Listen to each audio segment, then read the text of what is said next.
Gadis menarik rambut pria, kemudian dia terjatuh dengan keras ke tanah. Pria itu tidak berani marah. Karena mereka sedang memainkan permainan yang tidak diperbolehkan adanya gerakan. Siapapun yang terus bergerak akan ditembak. Gi-hun jatuh ke tanah karena ketakutan. Namun teman Sang-woo memberitahunya, boneka itu adalah alat pengintai. Bersembunyi saja di belakang orang lain dan Anda tidak akan tertangkap. Orang kayu tidak diperbolehkan bergerak. Gi-hun tidak bisa duduk diam dan menunggu kematian. Karena waktunya telah tiba, akan ditembak mati. Alhasil, Gi-hun hanya berdiri. Orang yang sekarat itu memeluk kakinya, tolong bantu aku. Gi-hun yang baik hati tidak tahu harus berbuat apa. Namun pada akhirnya dia memilih hidup sendiri. 20 detik terakhir, Gi-hun hanya berjarak beberapa langkah dari tujuannya. Akibatnya tak sengaja tersandung mayat. Tepat saat boneka itu hendak berbalik, Gi-hun berhenti di udara. Ternyata seorang anak laki-laki asing telah menyelamatkannya.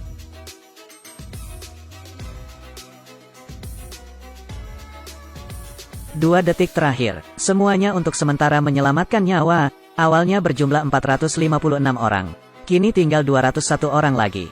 Ketika jumlah korban tewas meningkat, bonus juga akan berlipat ganda, tercengang oleh para penjudi yang terlilit hutang ini. Selama mereka melewati 6 level berturut-turut, 25,5 miliar won dapat dibagi. Namun harus memilih antara uang dan kehidupan. Beberapa orang masih memilih untuk menarik diri, karena ada aturan tersembunyi dalam permainan tersebut. Sepanjang lebih dari separuh penduduk memilih, bisa keluar di tengah jalan. Setiap orang bergiliran membuat keputusannya sendiri. Hasilnya hanya berbeda satu suara. Lebih dari separuh orang memilih pulang. Gi-hun baru saja kembali ke kehidupannya, seharian dikejar preman untuk menagih hutang. Dan ibuku yang sudah tua sakit parah. Tidak ada uang untuk berobat. Ibu tidak ingin menyeret putranya Gi-hun ke bawah. Akhirnya menyerah pada pengobatan. Hal yang sama berlaku untuk Sang-woo.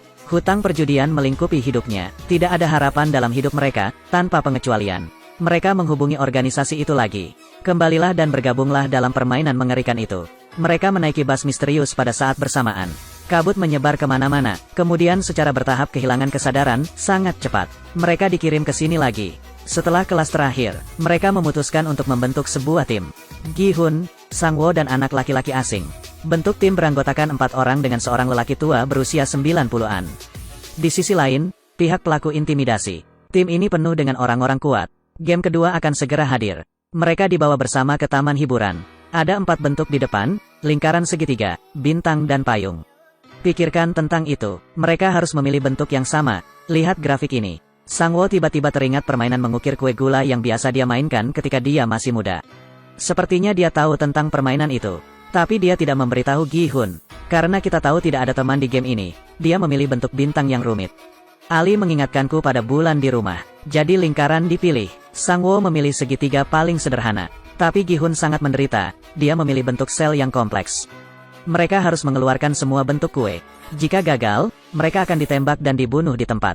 Setelah Gi-hun mempelajari aturannya, semua orang bodoh, mereka hanya punya waktu 10 menit. Segera seseorang gagal. Tolong jangan bunuh aku. Ada juga orang yang licik. Penipuan rahasia, keluarkan korek api yang sebelumnya tersembunyi. Panaskan jarum untuk memanggang kue gula. Orang pertama yang menyelesaikannya adalah orang yang mendapat segitiga. Dokter, pencuri perempuan, Sang-woo, lalu Ali. Dan Gi-hun baru saja dimulai. Hanya tersisa 3 menit. Tidak ada harapan bagi Gi-hun sekarang, menghadapi kematian. Gi-hun meninggalkan banyak keringat dingin, tidak terduga. Keringat membasahi kue gula. Gi-hun sebenarnya mendapat inspirasi, melihat menembus cahaya. Kue gula mulai melunak karena keringat. Gi-hun dengan cepat mulai menjilatnya. Lihat lebih dekat, tekstur kue gula menjadi lebih jelas. Tampaknya metode ini adalah jawaban terbaik, seperti itu. Gi-hun mulai menjilati permen itu dengan panik. Gi-hun tampak sedih. Yang lain juga belajar darinya. Sekarang hanya tersisa 1 menit.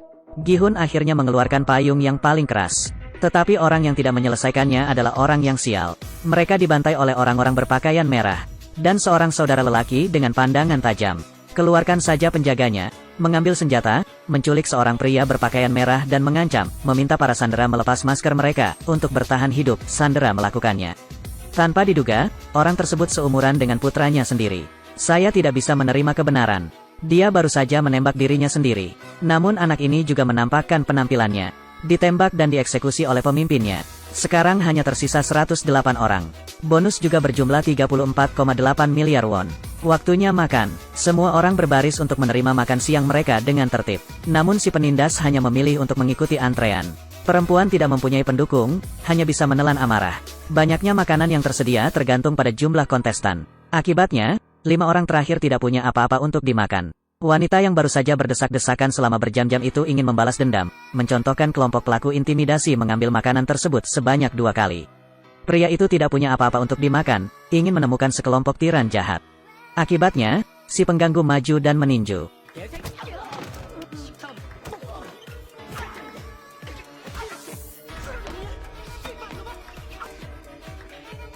Yang tidak terduga adalah, pria itu dipukuli sampai mati. Gi-hun menemui pria berbaju merah untuk melapor. Tapi mereka tidak mendapat tanggapan apapun, menerima perilaku pelaku intimidasi. Layar mengumumkan bahwa 1 orang telah tereliminasi. Bonus meningkat 100 juta. Hal ini menunjukkan bahwa pembunuhan diperbolehkan. Bos jahat sangat senang, karena dia memutuskan untuk melenyapkan lebih banyak orang lemah, untuk bertahan hidup. Banyak orang bergantung pada penindas. Namun tidak semua orang bisa berpartisipasi. Namun orang ini berkata, "Saya tahu apa pertandingan selanjutnya." Gadis panggung untuk menerima perlindungan pelaku intimidasi, juga dengan sukarela menyumbangkan tubuhnya. Keduanya diam-diam berjanji untuk tidak pernah mengkhianati satu sama lain, setelah mematikan lampu. Pembantaian berdarah terjadi di asrama. Suara pertempuran bergema di setiap sudut asrama. Kelompok Gi-hun untuk melindungi pencuri wanita. Hadapi si penindas. Saat ini rombongan orang berpakaian merah juga datang. Karena jumlah kematian tidak terkendali, tidak ada cara untuk memainkan game berikutnya. Segera mereka dipindahkan ke ruang putih bersih. Mereka dalam waktu 10 menit. Temukan 10 orang untuk membentuk tim. Karena pertandingan selanjutnya adalah kompetisi beregu. Si penindas menemukan 10 orang kuat. Kemudian dia dengan kejam meninggalkan gadis yang tampil. Pergilah, itu menjengkelkan bagi penguntit. Jangan panggil aku opa-opa tua. Jika kamu berteriak lagi, aku akan merobek mulutmu. Segera semua orang menemukan tim. Namun tim Gi-hun masih kekurangan 1 orang. Pada saat ini, gadis yang tampil itu benar-benar tidak tahu malu. Dipaksa masuk ke tim Gi-hun. Permainan akan segera dimulai. Ternyata itu adalah permainan tarik tambang. Kelompok pengganggu semuanya adalah orang-orang kuat. Kemenangan tercapai. Tim yang kalah akan digantung di udara. Kemudian tumbuk menjadi bubur. Kelompok Gi-hun berkeringat dingin setelah menonton. Karena merekalah yang berikutnya, dan kelompok mereka adalah orang-orang tua dan perempuan. Pada saat ini, lelaki tua itu juga menghibur semua orang untuk tidak menyerah. Karena ketika dia masih muda, dia adalah juara tarik tambang di desa. Tarik tambang membutuhkan keterampilan daripada kekuatan. Anak laki-laki di samping sangat marah setelah mendengar ini. Karena lelaki tua itu kesulitan bernapas saat berbicara, jelas yang lambat di tim. Gi-hun menganggap apa yang dia katakan masuk akal, memutuskan untuk mencoba metodenya. Orang pertama yang berdiri, harus menjadi orang yang paling mengesankan dalam grup. Penyokong, harus menjadi orang dengan pijakan terkuat. Tim harus berdiri bergantian kiri dan kanan. Kaki dibuka selebar bahu, pegang tali di bawah lengan Anda, memastikan seluruh kekuatan tubuh digunakan. Konsentrasikan pertahanan selama 10 detik.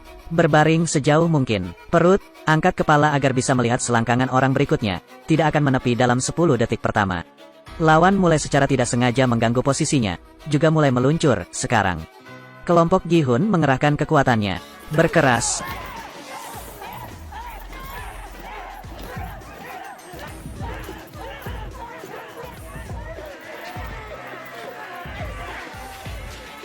Stabil, segera lawannya bereaksi, mengandalkan kekuatan untuk mendapatkan kembali bentuk. Talinya juga ditarik kembali sedikit demi sedikit.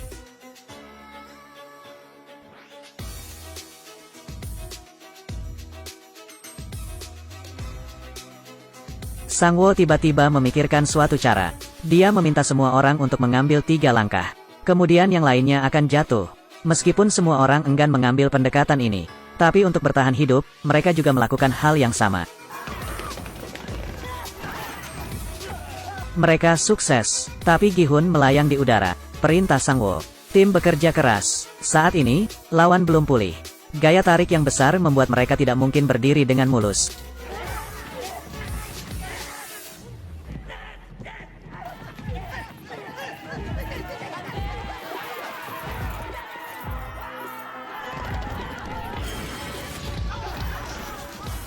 Seperti itu. Tim Gi-hun mengalahkan tim putra. Dan tim kalah, juga terjatuh ke dalam tumpukan daging.